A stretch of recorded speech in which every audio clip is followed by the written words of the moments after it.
The Flushing girl from Flushing, the nanny named Fran. Oh, Mr. Sheffield. Miss Fine.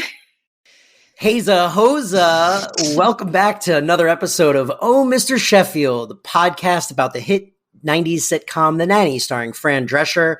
This is a podcast starring me, Shawn Pasquale, and Toria Sheffield. That's right. And we are here talking about season 2's finale, season 2, episode 26, Fran Gets Mugged. An episode that I thought was going to be much more of a dramatic, very special episode than it ended up being. And I was thankful for that. Oh my gosh. I have the exact same note. And also, this is obviously the episode where Fran gets mugged, but to complicate it, she has a very valuable historical artifact in her purse. So it complicates things with Mr. Sheffield as well. And I'll also say that this was a really fun episode. I really enjoyed it. Didn't feel like a finale. I'm still okay with it. They probably knew they were getting renewed for season 3, so it didn't have to. I stand by what I said a couple weeks ago, which is that episode 24 was the original planned last episode of the season. And then they got 2 bonus episodes and they chose to use one of them as a backdoor pilot. And the other one, they probably burned a story that they had maybe for second season. We do get, and I truly, truly believe that the last scene in this episode between Fran and Mr. Sheffield was in there as sort of like a, like it might get intimate. Sure, and then it kind of doesn't, you know. It teases just as it should. It's perfect. Yeah. But I truly believe episode 24 was the much stronger last episode of this season. Wait, which was 24? Oh God, don't ask me to remember. I don't know. But it was great. So you stand by what you said. You just don't know what it was. I just don't know why I'm saying it. Yes. I don't remember if it was when they were caught in bed. We kept saying there was 2 horny episodes in a row, and now I just don't. There was the. Oh right, it was Strange Bedfellows. It was the episode where Fran takes too much. She drinks too much, and he's high on cold medicine, and she ends up in bed with him, and then that's the episode that ends with Niles going, "Ugh, it's going to take forever to get them together," and that's like a great button for like the end of a season of like he's like all right, we're resetting up. What is the show? It's like, you know, we're trying to get these 2 crazy kids to just be together. Yep, you know. Yep. Well, in this episode, we start off by establishing that Mr. Sheffield is lending an original page from one of Shakespeare's notebooks to the Met for a big fundraiser. Found out it's been in his family for centuries. It was his uncle's. His uncle just died, and he's super, super pleased because of all the status he thinks that this is going to give him. It's like, not just is it like a page, because like when I first heard page from the notebook, I was like, oh, that's cool. It's like just random notes or whatever. But like then later Fran reads like stuff from the page, and it's literally like all in this one ripped off notebook page is like the idea for Hamlet and like Lady of Verona. I'll also say this. The fact that Mr. Sheffield is just handling this piece of parchment and just leaves it on his desk, horrifying. Well, that was the other thing. When he gets mad at Fran for like taking it, it's like, well, dude, you just left it laying on your desk. It's not even in like a fancy slip case or anything. Like truly, he's, I would say, the most at fault here, but incredibly irresponsible. So that's happening. At which point Fran comes in with Brighton. They are bickering because he does not want to go pick up his glasses. And he's basically like, I hate how I look in glasses. I'm going to look like a total dork. And he says it just as he's looking at Mr. Sheffield, who's wearing glasses. And he's like, but you look great in them, Dad. And Brighton he's big now. He's a tween. He's not a little boy. He's a tween. Nope. He's not quite a teen yet, but he's like 1 or 2 eps away. It's going to be. And Maggie continues her journey to looking identical to Cece. Yeah, very true. And you know, who knows what Maggie's up to? Gracie, we truly have hardly glimpsed her in weeks. We find out at the end of this episode, Gracie's going to ballet class. That's the update. That's true. Well, and it's funny because so Brighton storms out and Fran goes, I'll say this. They also, Mr. Sheffield and Cece have these invitations for the big fundraiser that, you know, that they're hosting with this, where they're going to donate this piece of notebook to the Met, blah, blah, blah. So Fran comes in, Brighton runs out, and she goes, I don't know why he is being so vain. At which point she picks up a gala invitation and squints at it and goes, black guy optional, which got a big laugh out of me. Obviously, it was supposed to be black tie, but she's not wearing her glasses. Her glasses, because she's also vain. Yeah. Yeah. And so we set all this up, and as Mr. Sheffield and Cece stand up to leave for a meeting, Mr. Sheffield turns around and goes, Miss Fine, do you want to take the car when you take Brighton to get his glasses? And she's like, no, it's a beautiful day. We'll walk. And then he's like, okay. And he's like, there's a list of errands on my desk if you could do them while you're out. Well, he also kind of gives her a little bit of shit for walking, where he's like, why would you walk? It's like so dangerous, and you're going to have to walk through the park, and it's like a nightmare out there. And I mean, keep in mind, this is New York in the 90s. So like it was sort of a nightmare, but like not really the nightmare that they're making it out to be. But also, I've always found this, really wealthy people they always think things are very dangerous. Like, I mean, I've ridden the bus in LA for years, and there's people who have never ridden the bus, and they literally think I'm like stepping into a crack den every day. Yeah, same. When I was taking public transportation here too, people would look at me like I was insane. Yeah. And I was like, guys, there's no one on it. Have you ever been to New York? Like, you can take the subway here when you're like lucky enough to get the one line that like goes to the one place it goes to. And it's clean, and they tell you, there's digial displays. And like, it's empty. There's no one on the subway here. It's crazy. If you take a subway one time in New York, you'll be like, whoa. I think I just got leprosy. But so we established that, Mr. Sheffield had offered the town car to them, and, was a little surprised she didn't take it. And then also he asked her to pick up the list for him with errands on it on his desk. Yes. So he leaves. Fran, who's now the only one left in the office, she walks over to the desk and she picks up a piece of paper, but it's not the right one. She has picked up the Shakespearean era, literal parchment. Parchment, which is it's probably like the size of a little bigger than a note card. And she squints at it and she goes, Hamlet of Denmark. Why can't he just write small Danish ham? And then she goes, Montague Capulets, but what strength? And then she goes, I guess it's whatever I want. It says right here, as you like it. I don't know about you. Even though this is such an absurd premise, and obviously this would never happen, I literally went, no. Yeah, it was such, I was like, just thinking about how valuable this was. Well, again, it's like if you happen to have a random piece of Shakespeare notebook, what is the chances that you're going to get the piece of Shakespeare's notebook that he literally has written like all of his best stuff on? Like, I mean, all of it. Like as a person who appreciates historical artifact, I was so like, it's like in real life, this would be the piece of paper that he wrote down the names of the main warring families from Romeo and Juliet, and the idea for Hamlet, and for what is it, Lady of Verona? Yeah. I mean, truly, had you just if you just owned an original grocery list that Shakespeare had written, it would be worth millions. So this was it's huge. But I think, you also have to remember, like, this is going on network television. Like it had to be the biggest, most recognizable parts of the Shakespeare canon for these jokes to land. It's also like 200-year-old parchment. So, but I just mean, like, if you're gonna be making these jokes, like, you're not gonna do like some obscure Shakespearean sonnet that only a theater geek is gonna know about. You're gonna do the heavy hitters to be able to make these jokes.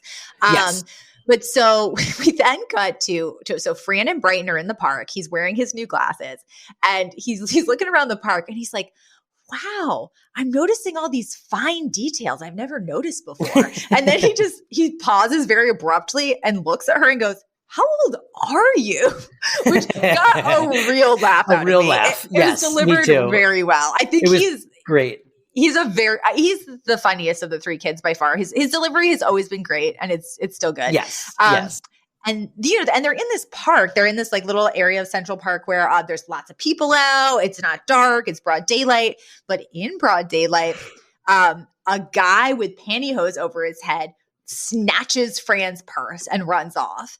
And then we have this moment that is, as you said earlier, it's definitely played for laughs. I have a note that said, if we had any concerns that this was going to be a very special episode, right now there's no risk of it. And it's literally the thing where Fran looks at Brighton and she goes, Brighton, we've been mugged. And then they both go, ah! And they run around the park, around a bench. They bump into each other. They run back around a bench. Like, she shakes him, he shakes her. And then he's like, Fran, don't worry, I got this. And then he passes out. Immediately passes out. Well, first she goes, at least we have all these witnesses. And then every like normal person that's standing in the park at that point, like all scatters. Like no one wants to be a witness. They all run away. You also, right before she gets mugged, this guy walks up to them in like a long trench coat and he like opens the trench coat and there's all these like lines that you think they're looking at, like you think they're getting flashed and they're looking at like his junk.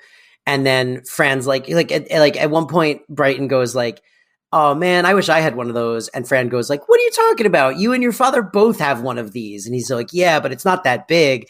And then we see that he's selling them knockoff Rolex watches. And that's important because at the end. But yeah, so basically it's like, it's everything. It's every New York trope and stereotype where it's like they get flashed in the park, but then it's a guy selling knockoff watches, but then she gets mugged and then nobody wants to be a witness. And then Brighton faints and it's like, you know, then we cut back to now we're at the Sheffield home again. Yes. And Mr. Sheffield and Niles are consoling them because Fran's having a meltdown because at first she's very calm about it until she realizes that her purse had her favorite red lipstick in it. And she goes, they don't make it anymore. The FDA discontinued the dye. What are they even doing in cosmetics?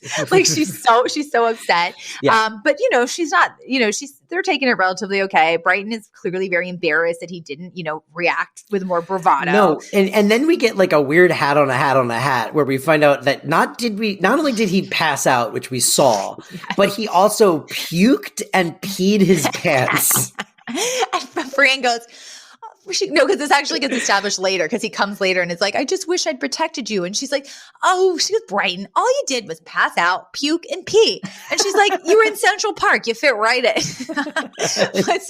but so in this scene, you know, they're sitting on the couch and there's a knock at the door and Niles goes, oh, that must be the police. So we can file a police report. And Fran's like, oh, I told you I didn't want you to call them. I don't want to talk to them. Which I was like, thank you, Fran, a cab. Yeah. Yeah. Well, I mean, hey, this police officer, to be fair, he doesn't do much, but you know, nope, he does nothing. He's completely useless. But no sooner does Fran say she doesn't want to talk to the police, does a handsome detective walk in, and at which point she goes, I'm the victim, and swoons. And she faints into his arms. Pretends to faint into his arms. Yeah. And, you know, she basically gives him the description, and then he goes, I'm Detective Schoenfeld, and she goes, oh, an NYPD Jew. Yes. And Mr. Sheffield is clearly very unhappy with her reaction to this handsome detective. And she's like, oh, look at her. Like just a second ago, she said she's fine. And now she's fawning over him. And I think that Niles even says like, sir, do you want me to get the little wings that the stewardess gave you on the airplane? Basically being like, oh, are you being a little baby? And he goes, I don't even know where those wings are. And he goes, they're in your jewelry box, sir. Yeah. I mean, honestly, there's two things. As we said before, when we established that Mr. Sheffield is just a little baby and Niles, it's always funny. And I also laugh because it's very clear that with Brighton, the apple does not fall far from the tree because I think passing out and would have been exactly how Mr. Sheffield reacted to the same thing.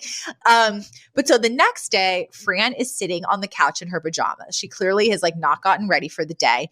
And it's also clear that she's definitely experiencing some, you know, post-traumatic PTSD, stress. Yeah. Because she's jumping at every noise. She's screaming at the smallest interruption. When the girls try to leave for ballet class, she's literally like, go, stay low to the floor, stay away from men. Like, you know, the experience has freaked her out. Yes. She's scared to go outside, and Maggie offers to drive Gracie to ballet. Yeah, or walk her there. This is the first time we see Gracie, and Gracie's literally comes downstairs in like a pink tutu. And I was like, why is Gracie dressed like that? And then she's like, well, I have to take her to ballet. And I was like, all right, fair. Question answered. Well, and then, so we established that's happening. And then we cut to later that day, Mr. Sheffield's in his office. And this made me laugh out loud. Out in the hallway outside the office, Cece and Brighton walk by, and Cece's kind of like shoving a finger in Brighton's face. And she's going, ask yourself this. Do you feel lucky? And Mr. Sheffield turns to Niles and he's like, what's that about? And Niles is like, oh, she's teaching Brighton how to, quote, repel a man. So just the idea that Cece is very proud of her ability to like scare a predator. Yes. And you believe it. You believe it. Like totally believe she it. would what it made me chuckle a lot. Yep. That she's like, oh, this is how you deal with these guys. With creeps. Yeah. And it's at this moment, though, that Mr. Sheffield realizes the invaluable Shakespearean document is missing. And I wrote, then just don't leave it on your desk, man. And Seriously. he realizes he's furious. Yes. This is the angriest we've seen Mr. Sheffield. He says in a while. At one point he says to Fran, because she's like, I don't want to go to the police station. Because he's like, you got to go to the police station. You've got to figure out, like, you got to go identify the perp. And she goes, I don't want to go. And he goes, you can go and you can explain why you're toothless. And I was like, whoa, Mr. Sheffield. Hubba, hubba. Well, yeah. And so basically, yes, when he realizes that it's gone, they realize that Fran was the last person in the room and they call her in and she realized, they realized she took the wrong document. And he not only says that, but it made me laugh because he was like, I'm going to be a laughing stock of all of New York high society when like I can't deliver this document. And then she's like, well, maybe no one will go meeting to the gala, at which point Cece comes running in and she goes, Maxwell, the guest list is in. It's sold out. And even Lady Di is coming. And it made me laugh because then Fran turns to Mr. Sheffield and she goes, Lady Di, I love her. Can I go? Like completely forgetting. Oh, right. That's when he says you can go and explain why you're toothless, which is like such a violent line. It's like, violent line. Mr. Sheffield, you're going to punch her teeth out of her face? Jesus. Well, also, he's being very callous because when he so there's a lot of stuff that happens in this scene because that's when he reveals to Cece that Miss Fine has taken the Shakespearean document and it is now completely gone. Cece screams, I'm going to kill you. She lunges at Fran, throws her down on the couch in Mr. Sheffield's office, grabs a pillow and starts smothering her. Truly smothering her. It is this amazing beat of physical comedy. She's, hovering over Fran with the pillow. Fran's are flailing her arms and legs while on her back. And Niles just looks at Mr. Sheffield and he goes, sir, aren't you going to stop her? And Mr. Sheffield goes, eventually. And then when Fran finally catches her breath, which only happens because Niles is like, sir, they've found the culprit and they need Miss Fine to identify him. Yeah. That's when Mr. Sheffield's like, stop, we need her alive. And Fran's like, I don't want to identify him. Like, what if he ends up like wanting to get revenge on me and finds me to kill me? Because we've also established he has her purse, so he has her address, he has keys to the place. Like, there's a whole thing. Yeah, her keys, everything. And when she goes, what if he wants to come and kill me? Mr. Sheffield goes, well, he can get in line. And so he basically drags her back to the police station, or not back to, he drags her to the police station to do one of those like identification lineups with a bunch of guys. This really made me laugh because she's standing there behind the glass and she looks at the guys and then she goes, can number 4 push his hair back? And the handsome detective from earlier goes like, number 4, put your hair back. And Fran nods, like satisfied. And and the cop goes, oh, is that the guy? She goes, no, but doesn't he look better? So, and then she says, I can't tell who's who. She's like, could you have him put on the pantyhose? Sorry. She goes, I can't tell who's who. Can you have him put on the pantyhose? And as soon as they put on the pantyhose, she goes, that's him, the one with the control top waist. Like she knows immediately the type of pantyhose. Cotton crotch and control top. Yeah. And so they identify him. They're like, it's number 2. And he's like, oh man. Like he's like just bummed out. The guy, he's oh man. Yeah. And then Mr. Sheffield turns to the detective and he's like, so, can we get our lost items back? And the detective literally starts cackling. He's like, this is your first time, isn't it? Like basically like you never get your stuff back when it gets stolen. Come on. And then he opens the door and goes, guys, you're never going to believe what this guy just said. And he like walks down the hallway to like tell the story of Mr. Sheffield thinking he was going to get his stuff back. Which is sadly very true. Very true.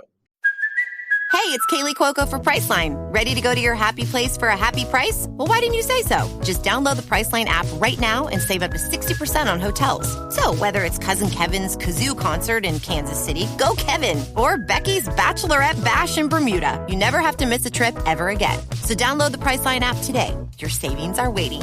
Go to your happy place for a happy price. Go to your happy price, Priceline. And then so the next day, Mr. Sheffield and Fran are back in Central Park, and he seems to actually have recovered and calmed down. No, we go home first.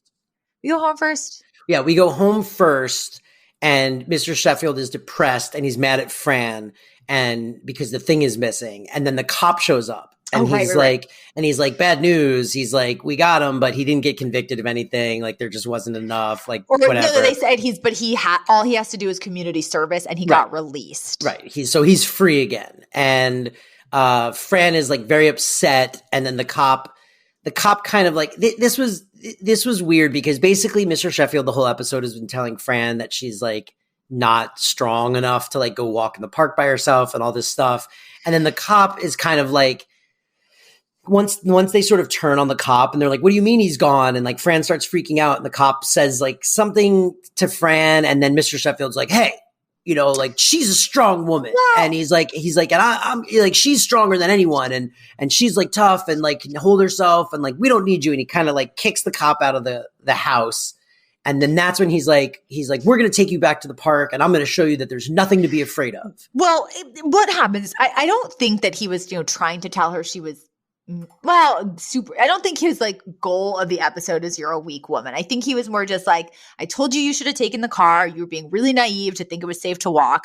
But he wasn't like overdoing it in a like, you're a weak woman way. But she then asserts herself to Mr. Sheffield and is like, don't call me naive. That's very condescending. And then the second this detective comes, she totally changes her tune and just wants to be sort of doted on and becomes a sort of wilting flower for this detective. Right. So then when this detective comes back at the end to say, sorry, the guy got out and, there's a chance he'll come find you.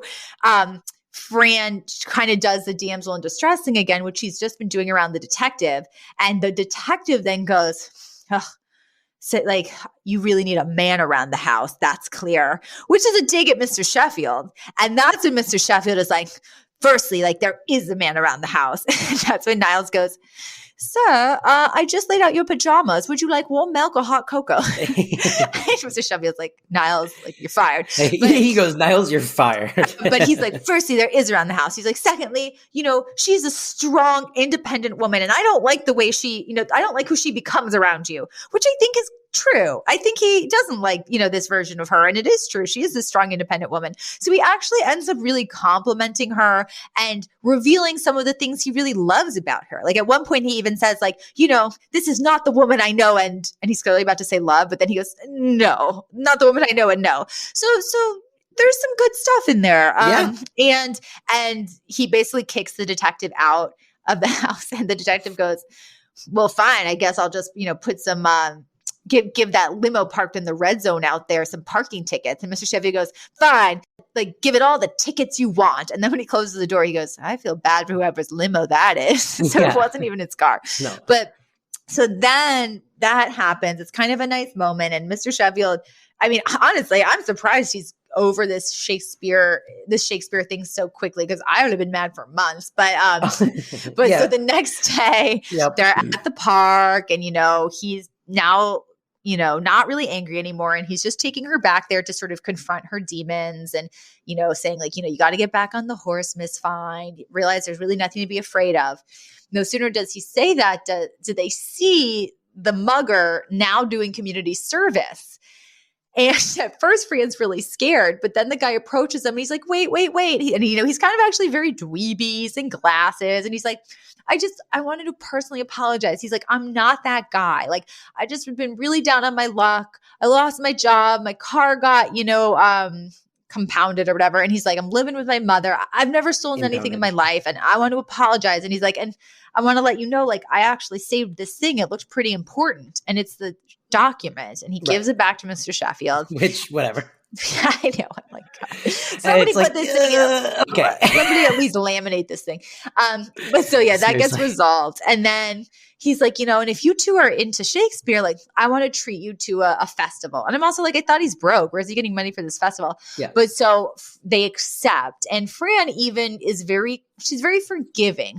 One little note that she said throughout this episode several times is like, nobody's evil. We don't know what was going on with that guy. Like, even though she's scared of the mugger in certain ways, she's also like very much has this very empathetic approach to crime, actually.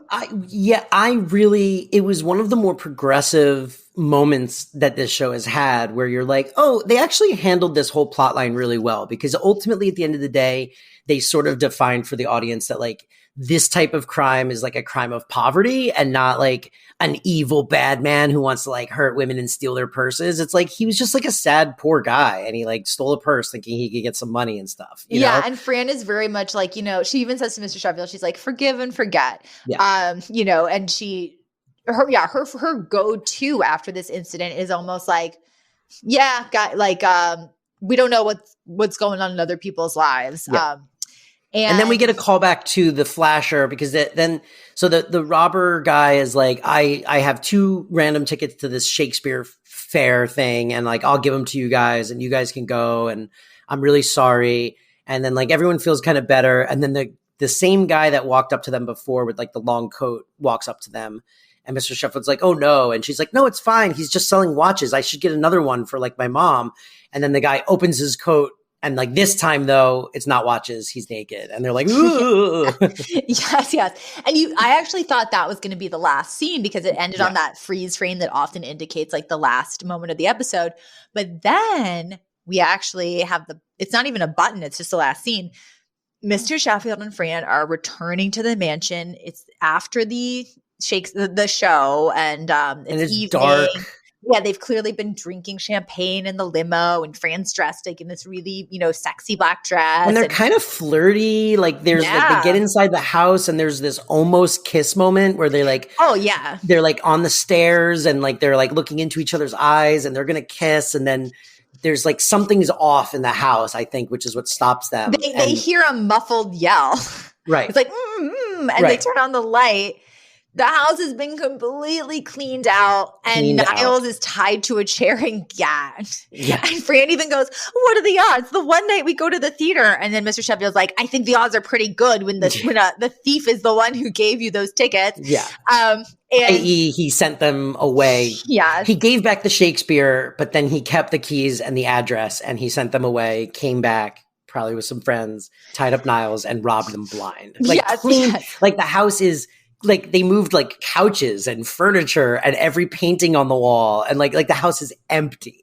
Yes. And then it's funny, the actual last line of this episode was a really interesting and funny one to end on, because they're there and Cece comes running in and she's like, the alarm company just called me. I came as soon as I could. And she sees what's happened. And Mr. Sheffield goes, oh no, I wonder if they took my Monet. And then Fran, thinking that he's talking about there's a fake jewelry brand called Monet, and she goes, "You're right, my earrings." And so he runs out so she runs up the stairs, and then Cece goes, "Maxwell, you go, see what else they took. I'll untie Niles." And he's like, "Right." And so he runs off. So then it's just Cece and Niles, and Cece just looks at him and smirks because she's clearly not going to untie him, and then she looks up at the sky and goes, "Thank you." And that's the end of the episode. That's the end of the episode. Yeah. Yeah. And her delivery was so funny. Yeah. And that was it. And once again, she she pops into a scene and steals it in 2 seconds. She's so good. Yeah. And so my very last note was, it was a really fun app. I really liked it. It was solid. But it was No, I Don't Remember Mama, which was the finale of season 1, where I cried 3 times. Yeah. But it was also not trying to do that. It was doing a different thing. Yeah. And it was good. This was a really strong episode. There's a lot of good stuff. I'm excited to get to favorite lines. Oh yeah. Segments. And now segments. Segments. Yeah, no, I think we should move on to segments. We can move on to our segments. And now segments. With Shawn and Toria. All right. So one thing you missed is early on when Brighton is in Mr. Sheffield's office complaining about how he doesn't wear glasses or he doesn't want to wear glasses. Cece like puts her arm around him and starts to say all of this terrible stuff to him, basically being like, you don't want to wear them and you look dumb. And like, or she's like, no, she goes, don't make him wear glasses. He's already so scrawny and underdeveloped. she's just like, terrible mom stuff. And Niles leans into Fran and he goes, I'll hold her down, you tie her tubes. And Fran's like, yes. That's actually my first flagged line in favorite lines and moments. I'll hold her down, you tie her tubes. Because she's clearly like not fit to be a parent. She's saying the worst possible things you could say to like a 13-year-old boy. Yeah. She's not trying to be mean. She's just so clueless. She's like, don't make him wear glasses. He's so scrawny and underdeveloped. And aren't these braces enough? Yeah. And then also a Niles Cece thing is after we've established that Fran is now terrified to leave the mansion and is in her pajamas, Niles comes in and she goes, oh, Niles, did you get what I needed? And he's like, I did. And he hands her a bag and he goes, hairspray, breath spray, and pepper spray. And then he goes, what do you say we switch the labels and give them to Miss Babcock? and at first Fran goes, I don't know. And then she goes, no, you know what? That's great. You'll go do it. Take pictures. Yeah. Let's see what else. I flagged the all you did was pass out puke and pee your pants, which I just thought it's like so funny that it's a great visual. Yeah. When Fran realizes she took the wrong piece of paper, she goes, I just thought it was some fancy schmancy stationery. Please tell me Macbeth is something you eat with McFries. And she also was like, and I spent 2 hours trying to find a pizza place called Two Gentlemen of Verona. That's what it is. Two Gentlemen of Verona. Yeah. I think I already mentioned a lot of my favorite jokes just because I liked them so much while we were discussing the plot. Yeah. Like Fran realizing the mugger took her favorite lipstick, and it's a travesty because the Food and Drug Administration discontinued that tie. Which is, that's actually something that has happened in the past where like hair dyes have been discontinued and their loyal customers have been irate and they want them back. Yeah. Even after they've have been proven to cause cancer. Yeah. Hey, look, if it makes you look good, it makes you look good. Cancer schmancer, as our friend Fran would say. No. So Yiddish, we get a word that we've had several times before, schlep. Mr. Sheffield even says, to use your vernacular, I'm not going to schlep to New Jersey. Yep. To see the play. Yeah. The nanny trivia, it's apropos of nothing, but it just was funny and interesting to me. Apparently in real life, Chester the dog hated Cece, or hated the actress who played her. And she, in an interview, Lauren Lane wrote, he was fiercely devoted to Fran, and they would, she said, he was fiercely devoted to Fran, and they would make me do things like pick him up or come near me, and he would try to bite me. Yeah, no, I mean, I think every time you see her reach to him and he goes like, argh! I think that's legit. Like, I don't think they trained that dog. I think he just hated that lady. Or maybe he hated everyone if he was fiercely, loyal. God, though I cannot stand dogs that are nippy. I just don't like me neither. Them. But that's actually a good point because I think every time he nips, he's in Fran's arms and someone tries to take him out of her arms. And that's probably how they got, like, they knew, like, okay, well, if Fran's holding him and someone tries to reach for him, he's going to get very protective and go like, ruff, ruff, and like nip at them. He was also probably nervous on set. Although I think she said, and I think I read in her book that he actually loved being on set. So I don't know. And then for the Fran or the Cece, I actually think I might be more I am overly forgiving. I get screwed over because I can genuinely excuse inexcusable behavior. And I think this might happen to me. I was going to ask you actually, because you lived in New York for so long. Have you ever been mugged? Thankfully, I have never been mugged. Knock on wood. Knock on wood, yeah. But I could just like, I don't have any street smart or street savvy. So I could easily like get robbed because of a stupid, overly trusting decision that like I made. Mm-hmm. Whereas somebody a little savvier might have been like, you know what, like let's not, this guy probably, Right. You don't have that street acumen where you're like reading people from afar going like, maybe I'll like cross the street here. Or, this doesn't look right. You're just like, la, la, la, la, la. It's more that like I would believe somebody's sob story and get had for sure. So you're the Fran, and I think I'm the Fran too because I was I don't know, 19. And I had gone to the bank to cash a check from like the waiting job that I was doing. And I walk out of the bank and I've got like my, $150 in my pocket or whatever. And I'm like, yeah, I have money now. And I'm getting in my car and this guy pulls up behind my car and he's like, hey man, I just quit my job and I have all of this stereo equipment that I took from them. Like, do you want to look at it and buy maybe a stereo off of me? And I was like, gee, Willikers, I would love a stereo.